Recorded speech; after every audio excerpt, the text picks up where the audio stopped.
Good morning dear student, आपका स्वागत है।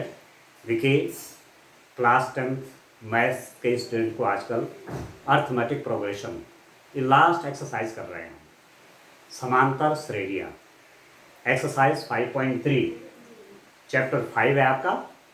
तो उसके क्वेश्चन देखते हैं। कुछ क्वेश्चन अभी कुछ क्वेश्चन हमने करे हैं और कुछ और क्वेश्चन इसके करने बाकी रह गए हैं। तो क्वेश्चन नंबर 6 में रीड करता हूँ। देखिए क्या है क्वेश्चन नंबर 6। किसी एपी के प्रथम और अंतिम पद क्रमशः 17 और 350 हैं। यदि सार अंतर 9 है तो इसमें कितने पद हैं और उनका योग क्या है। The first and the last term of an AP are 17 and 350 respectively.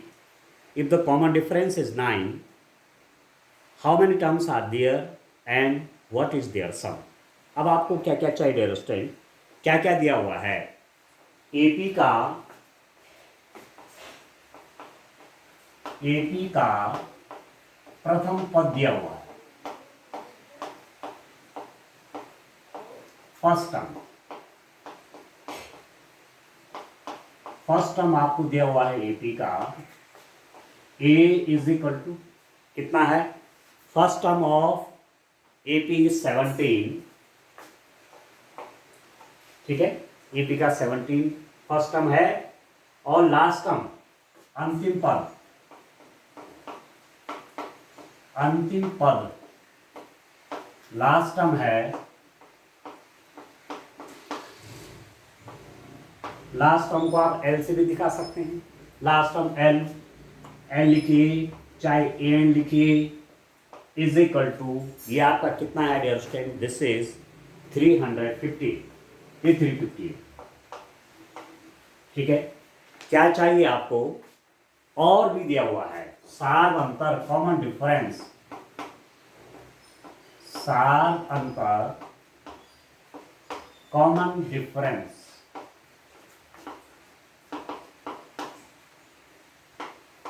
Difference है dear student, D is equal to 9।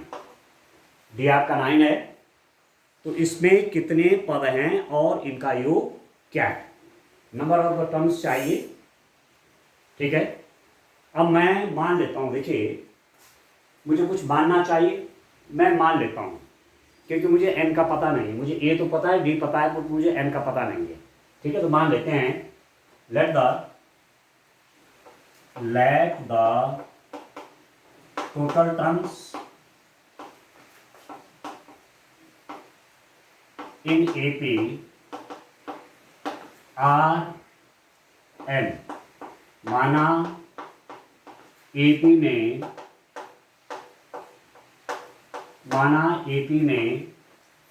कुल एन पद हैं। माना एपी में कुल कितने पद हैं, एन पद है, टोटल टर्म्स एन, ठीक हो गया। तो आप जानते हैं last term L is equal to A N is equal to क्या लिखते हैं, A plus N minus 1 into B. Last term ऐसे तो लिखते हैं, या एन टर्म ऐसे लिखते हैं, ठीक है, एन टर्म, और उसी को मैं लास्ट टर्म कह रहा हूं, ठीक है दोस्तों।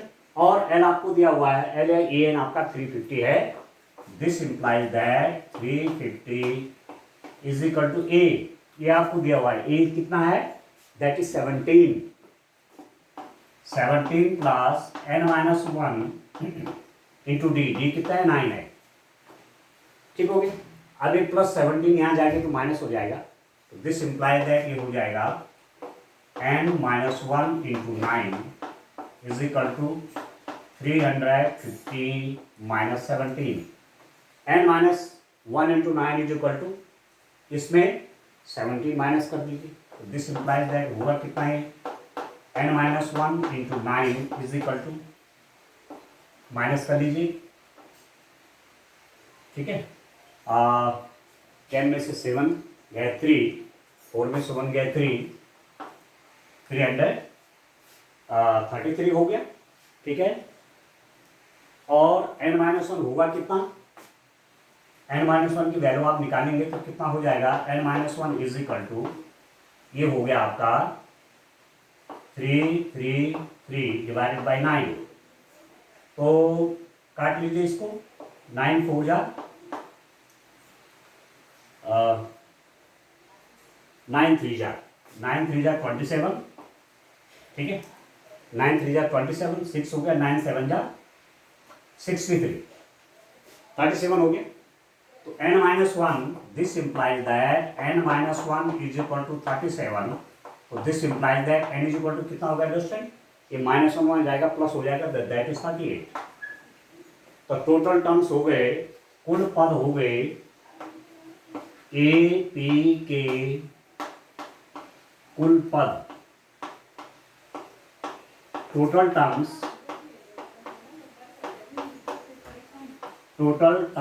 ऑफ एपी के कुल पद n इज इक्वल टू कितना हो गया 38। एपी में कुल कितने टर्म हैं, 38 टर्म है, ठीक हो। दूसरा आपको क्या निकालना है, you have to find the sum of these 38 terms. इन जो ये 38 इसमें टर्म्स हैं, इनका सम भी चाहिए, ठीक है। तो S38 देख लीजिए, S38 कैसे निकलेगा, n/2 means 38/2 into 2a, 2 into a means 17 plus n-1, n means 38 minus 1 into d means 9, ये तो होता है, ठीक है। Sn is equal to n/2 into 2a plus n-1 into d। तो n आपको 38 दिया हुआ है, 38/2, 2a 2 into 17 plus 38 minus 1 into 9, ठीक हो गया। अभी कितना हो जाएगा, दिस इंप्लाइज दैट, ये कितना हो जाएगा अंडरस्टैंड, ये हो जाएगा 19, ठीक है। 17 टू या 34 प्लस ये हो गया 37 इंटू 9, ठीक हो गया। अब इसको मल्टीप्लाई करेंगे,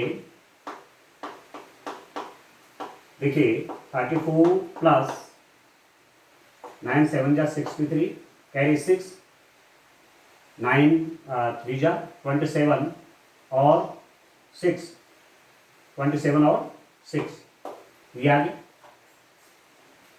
ठीक है। आ रहा समझ में। अब इनको ऐड कर लीजिए, S38 इज इक्वल टू कितना हो जाएगा 19 इंटू 4 और 3 7, 3 और 3 6, और ये हो जाएगा 367, ठीक हो गया। अब मल्टीप्लाई कर लीजिए 19 और इसका, तो S38 आपका हो जाएगा कितना, ये हो जाएगा 3,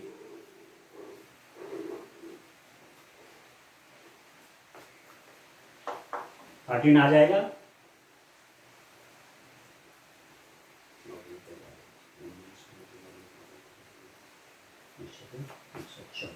वन 14 7 2 1 7 कैरी हो जाएगा 12 और 57 और 12 9 6, ये हो गया 6973, 6973, 38 टर्म्स का सम आ गया 6973। तो 2 क्वेश्चन इसमें आपसे पूछे हुए थे, एक तो सम पूछा हुआ था, 38 टर्म्स का सम पूछा हुआ था, और दूसरा टोटल टर्म पूछा हुआ था कि टोटल टर्म एपी के कितने हो, ठीक हो गया। अब आप देखिए क्वेश्चन नंबर 7 देखिए, इसका नेक्स्ट क्वेश्चन देखिए आप, ठीक है। किस रूप में क्वेश्चन करना है, जो इंफॉर्मेशन दे रखे हैं उनको कलेक्ट करना है, और तब देखना है कि कौन सा मुझे फॉर्मूला यूज करना है, बस, ठीक है। बाकी तो कैलकुलेशन है उसमें, काफ़ी क्वेश्चन आपने कर दिए हैं।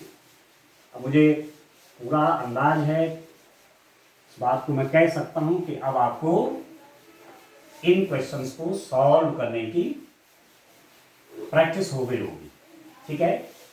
चलिए नेक्स्ट क्वेश्चन देखते हैं। आइए स्टूडेंट, क्वेश्चन नंबर 7 पे चलते हैं, ठीक हो गया। क्वेश्चन नंबर 7 देखिए, क्या है आपका क्वेश्चन, उसको देखिए। उस एपी के प्रथम 22 पदों का योग ज्ञात कीजिए जिनमें D7 है और 22वां पद 149 है।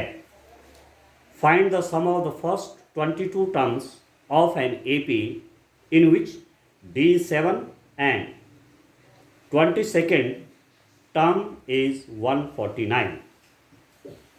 ठीक है, एपी के प्रथम 22 पदों का योग ज्ञात कीजिए। अब पहले देखते हैं दिया क्या है, कुछ दिया है गिवन। आपको क्वेश्चन में क्या क्या दिया है पहले वो देखते हैं। एक तो common difference 7 and 22nd term is 149, 22वां पद, मतलब A22 इज इक्वल टू 149। ठीक है, 149 है। तो आपको क्या चाहिए, आपको चाहिए S22, जो 22 टर्म्स हैं इसमें, जो इसमें 22 टर्म्स हैं उनका सम चाहिए। ठीक है, सम ये निकालना है। क्या दिया है, कॉमन डिफरेंस दिया है और 22nd टर्म दिया है, 22वां पद दिया हुआ है ये। तो फॉर्मूला लगा लेता हूं मैं, है ना। मैं मान लेता हूं लेट, फर्स्ट टर्म तो दिया नहीं है, let the first term be A. माना प्रथम पद ए है,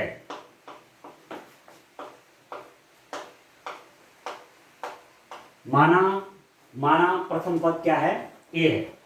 ए आपका फर्स्ट टर्म है। ठीक है, तो कैसे आप निकालेंगे, ए एन आप जानते हैं, A N is equal to A plus N minus 1 into D. Another term is given as a plus n minus 1 into d.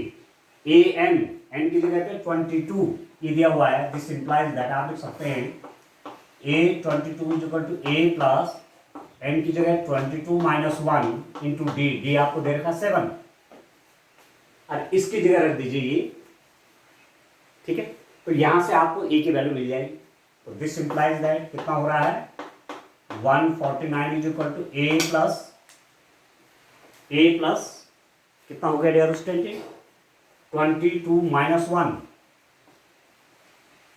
22 minus 1 तो 21 इंटू 7। ए की वैल्यू कितनी होगी, this is equal to A is equal to 149 minus 21 into 7, 149 minus 147 आ गया, that is equal to 2। आपके पास ए की value निकल गई 2। ठीक है, अब आपको निकालना है S22। तो सम निकालना है तो आप जानते हैं Sn is equal to n by 2 into 2a plus n minus 1 into D. Sn is equal to n by 2 into 2a plus n minus 1 into D. ये सम चाहिए n टर्म्स का। S22, ठीक है, तो n की जगह पे 22 कर लीजिए,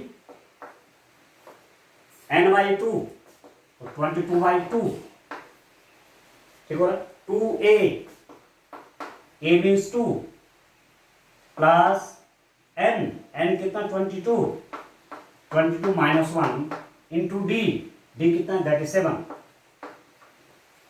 समझ में आ रहा है, n की जगह क्या 22, S22 is equal to n by 2 means 22 by 2 into 2a, a आपका 2 है plus n minus 1, 22 minus 1 into D means 7। तो ये आपका हुआ कितना, इसको देखिए S22 इज इक्वल टू, देखिए काट लीजिए 11,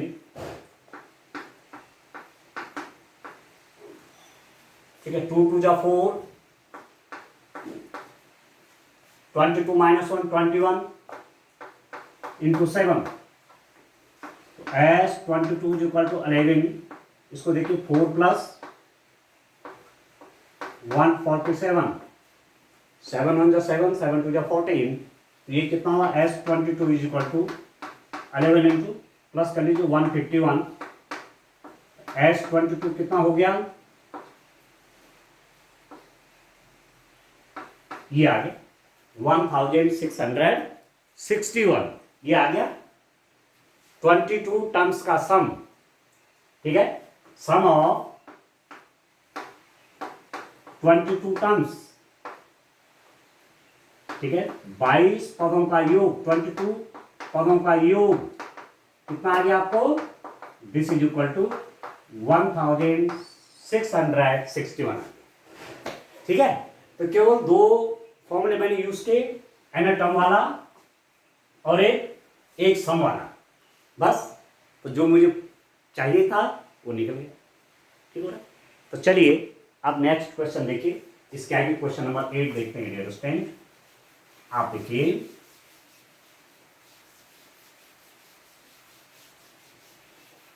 ठीक है, इस रूप में काम करें, प्रैक्टिस करेंगे तो अपने आप आगे आ जाएगा कि मुझे क्या करना चाहिए, ठीक है। कहीं पर इक्वेशन बनानी पड़ रही है, लीनियर इक्वेशन बनानी पड़ रही है, उनको सॉल्व करना है। कहीं पर एक वेरिएबल में इक्वेशन बन रही है, कहीं पर दो वेरिएबल में बन रही है, कहीं पर वन वेरिएबल में बन रही है, कहीं पर टू वेरिएबल्स में बन रही है इक्वेशन, ठीक हो गया। चलिए आप देखिए,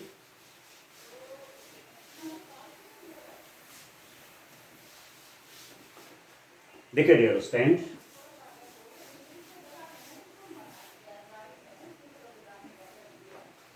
आप देखिए अब क्वेश्चन नंबर 8, क्वेश्चन नंबर 8 की ओर चलते हैं। क्या है क्वेश्चन नंबर 8, देखिए, उस एपी के प्रथम 51 पदों का योग ज्ञात कीजिए जिसके दूसरे और तीसरे पद क्रमशः 14 और 18 है। उस एपी के प्रथम 51 पदों का योग ज्ञात कीजिए जिसके दूसरे और तीसरे पद क्रमशः 14 और 18 है। अब कितना इंटरेस्टिंग क्वेश्चन है, ठीक है। Find the sum of the first 51 terms of an AP whose second and third terms are 14 and 18 respectively। कुछ दिया हुआ है, कुछ निकालना है। क्या क्या दिया हुआ है उसको आप देखिए। आपको दिया हुआ है सेकेंड और थर्ड टर्म दिया हुआ है, गिवन, आप लिख सकते हैं दिया है। क्या दिया है डियर स्टूडेंट, आप देखिए, दूसरा और तीसरा A2, सेकेंड टर्म दिया हुआ है आपको, दैट इज 17, ठीक है, दैट इज 14 एंड A3 तीसरा पद 18, A3 इज इक्वल टू 18। ये दो इंफॉर्मेशन आपको दी गई। सेकेंड टर्म 14 है, थर्ड टर्म आपका 18 है, दूसरा पद 14 है, तीसरा पद क्या है 18 है। और क्या क्या चाहिए, what you have to find now, आपको चाहिए डियर स्टूडेंट S51 उसके प्रथम 51 पदों का योग ज्ञात कीजिए। You have to find S51 उसके 51 पदों का योगफल कितना होता है। अब आप जानते हैं, देखिए, मान लेता हूं ना तो मेरे पास फर्स्ट टर्म मालूम है, ना मेरे पास कॉमन डिफरेंस पता है। मान लेता हूं, माना एपी का प्रथम पद ए व सार बनकर डी है, ठीक है। Let the first term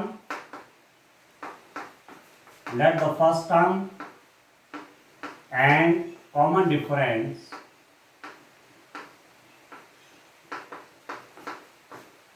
common difference of an AP be A and D respectively।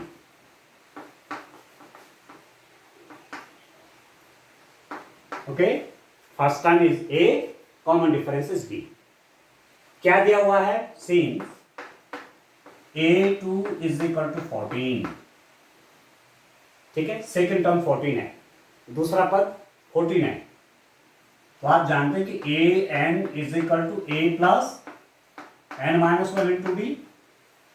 तो यदि मैं एन की जगह 2 कर दूंगा तो मेरे पास क्या हो जाएगा, A two is equal to A plus N की जगह 2 minus one into D. A two N की जगह पे 2 कर रहा हूं और ए टू कितना है, 14 है। तो this implies that 14 is equal to A plus D. तो एक इक्वेशन बन गई dear student, this implies that A plus D is equal to 14 equation होगा। ठीक है।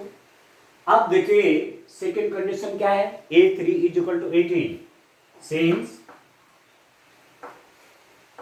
A3 is equal to 18।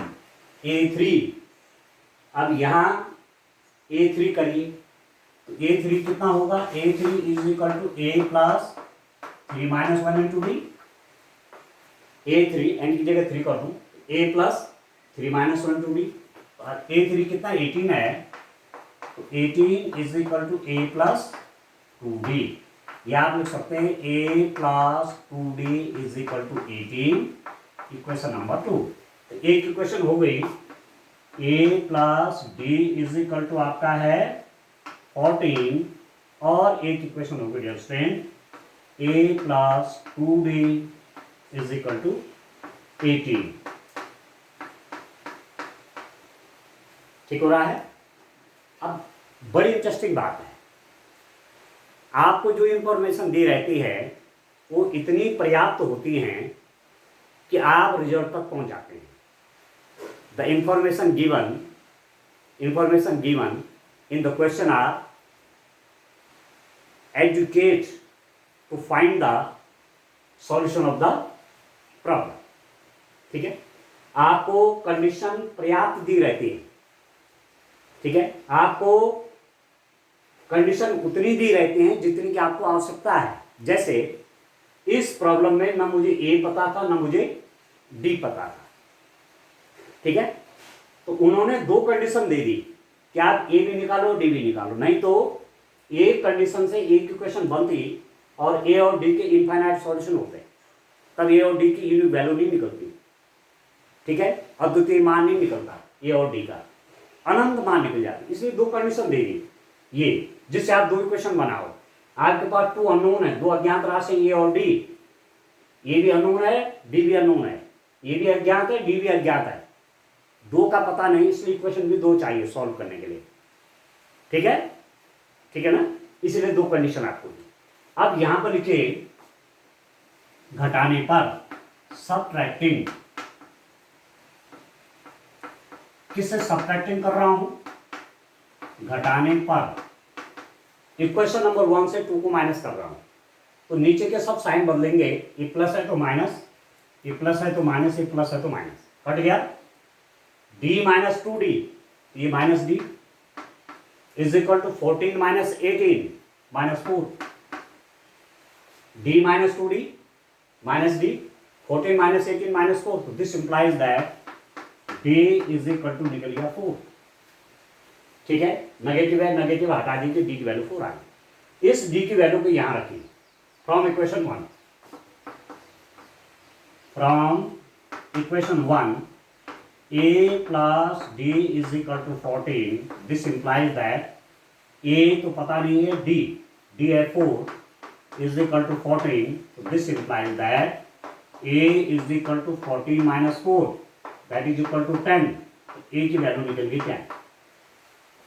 ठीक है, ठीक है स्टूडेंट, ए की वैल्यू भी निकल के, डी की वैल्यू भी निकल के। निकालना आपको क्या है, निकालना कुछ और है। तो ए भी पता हो गया 10 और डी भी पता हो गया 4, परंतु मुझे ये नहीं चाहिए, ये मुझे सपोर्ट करेंगे, मुझे मदद करेंगे क्वेश्चन करने में। ए की वैल्यू 10 निकल गई और डी की कितनी निकल गई, 4 निकल गई। ठीक हो गया। अब चलिए, मुझे एक्चुअली निकालना क्या है, S51 चाहिए। ठीक है, 51 टर्म्स का सम चाहिए मुझे। तो आप देखिए, अब बाकी तो सब कुछ निकल गया है। ठीक है, सारी इंफॉर्मेशन आपके पास हैं, तो मुझे S51 निकाल दूंगा। ठीक है ना। आप देखिए, मैं लिख देता हूं। आप जानते हैं S N n/2 2a plus n-1 into D. ये S51 n/2 51/2 2a 51 टर्म्स का सम चाहिए ना, ये फॉर्मूला लगा रहा हूं। n/2 51/2 2a, ये मतलब 10 प्लस n-1 51 - 1 इंटू डी आपका 4। ठीक है, ठीक है। तो ए की भी आवश्यकता थी या डी की भी जरूरत थी, उसको मैंने रख दिया यहाँ पे। अब सॉल्व कर लीजिए। S51 इज इक्वल टू 51/2, ये कितना हो जाएगा 20, 2 इंटू 10 आपका 20 आ गया, प्लस ये हो गया आपका 50 इंटू 4। ठीक है, आप सॉल्व कर लीजिए। S51 इज इक्वल टू 51/2, ये 20 है और ये 200 है। 50 इंटू 4 200, अरे 20 तो 220। ठीक है, 2 से कैंसिल कर लीजिए। S51 is equal to 51 into 2 से डिवाइड करोगे तो 1 1 10 हुआ। ठीक है, तो S51 कितना हो जाएगा, मल्टीप्लाई कर लीजिए 0। ठीक है, 11 1 जा 11। ठीक है दोस्तों, 11 1 जा 11, कैरी 1 आया, 11 5 जब 55 और ये हो जाएगा 56, तो 5610। ठीक है, आप लिख देंगे 51 पदों का योग बराबर 5610। सम ऑफ 51 टर्म्स, 51 टर्म्स का सम हो गया 5610। ठीक हो गया। तो इस रूप में डियर स्टूडेंट ये क्वेश्चन आपने करने हैं। ठीक हो रहा है, इस रूप में आप काम करेंगे। ठीक है, तो मुझे पूरा विश्वास है कि कहीं आपको क्वेश्चंस में प्रॉब्लम नहीं आएगी। ठीक है, ठीक है, तो आज के लिए इतना काफ़ी है। Thank you, bye bye.